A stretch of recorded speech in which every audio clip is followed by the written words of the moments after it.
Setting up the Kindle Fire HDX with its built-in screen reader.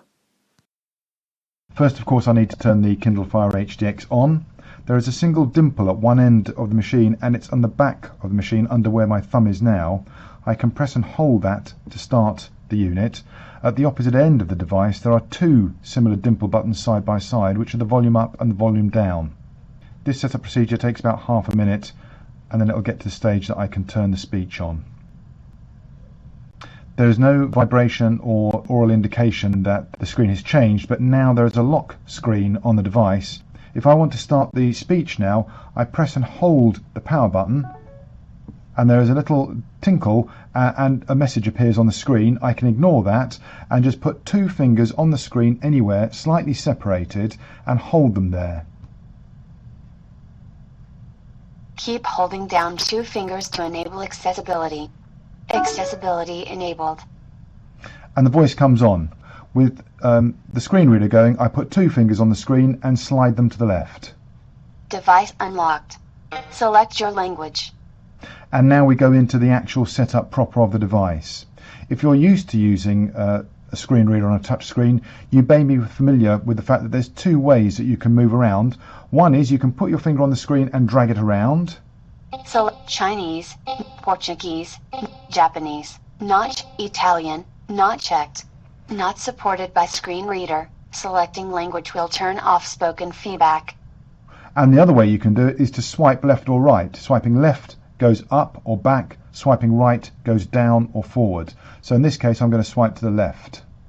French, Spanish, English, United Kingdom, not checked. And I'm going to choose English United Kingdom by double tapping. English, United Kingdom, checked. Now, showing items 1 to 16 of 16. You may think that's chosen English United Kingdom, but it's not quite. I now need to swipe to the right to find... Choose your regional settings. United Kingdom, not checked. And there are also other English voices such as... Australia, Canada, not checked. And so on. I'm going to choose... Australia, United Kingdom, not checked. I'm going to choose United Kingdom. United Kingdom, checked. And once you've done that, now there is a next button has appeared at the bottom of the screen.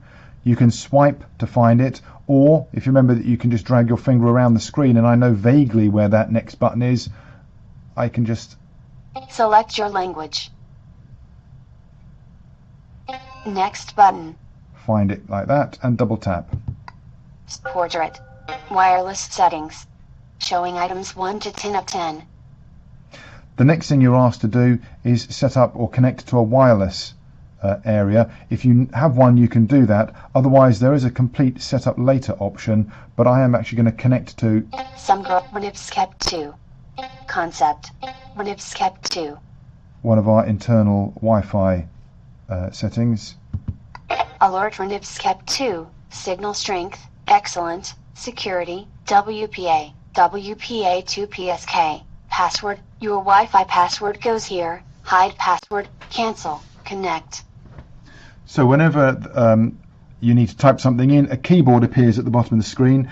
The way that you use the keyboard is you put your finger on it and slide to find the letters you want. And let me just demonstrate this. I'm going to insert the letter D. Space. C. F. D. D. And as soon as I find the letter and take my finger off it, it's inserted. I'll now go forward and type the rest of my password into here. I'm now going to connect to the to that Wi-Fi. Cancel button. Connect button. Alert connecting. Alert verifying registration status. Register your Kindle. Once I've typed my email address in, I then need to find the password button. Although there is a next button on the keyboard, it doesn't seem to work at this point, but I can just drag my finger to the password area. New email address. Squat word. Edit box. Double password. Edit box. And that edit box underneath the password is where I need to be. I'll double tap to get my focus in there. Your password goes here. And I'm now going to turn off the camera while I type in my password. B.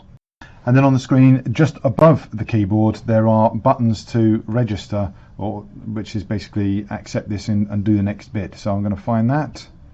Apostrophe. Not register your Kindle. Register button. Alert completing registration. Confirm account. Confirm your next button. Alert loading. Please wait. Prime membership. Amazon Prime. Amazon Prime 30-day free trial. After your third, double tap to select. Continue without Prime benefits. Link. Amazon Prime is something that they ask everyone to join now, but there is a continue without Prime benefits button. If you go to the bottom of the screen and then move up, you'll find it quickest maybe, and just double tap to take that forward. Connect social networks. Connect your Facebook account. Again, you can choose to do this, or if you swipe to the right, connect your next button. There's a next button which basically ignores it all. Home tutorial. Welcome to your new Kindle. We will now quickly show you how to get started using your home screen. We will get started. Swipe left to view recently used items and recommendations. Swiping left is usually done with one finger, but with talkback you do it with two fingers. Arborist with Mona Moore, on cloud. Item 11 of 28. Showing items 1 to 4 of 28. Although the screen reader doesn't tell me now, having done that left swipe, there's now another option to do a swipe up. But there is also a finish button on this screen, and I'm going to find that finish button. To see, swipe up, finish button. And then you can double tap. I hope you found this very short tutorial showing how you can set up the Kindle Fire HDX with the built-in screen reader useful. Thank you. This video was using the 7-inch Kindle Fire HDX with software version 13.3.1.0. RNIB, supporting blind and partially sighted people.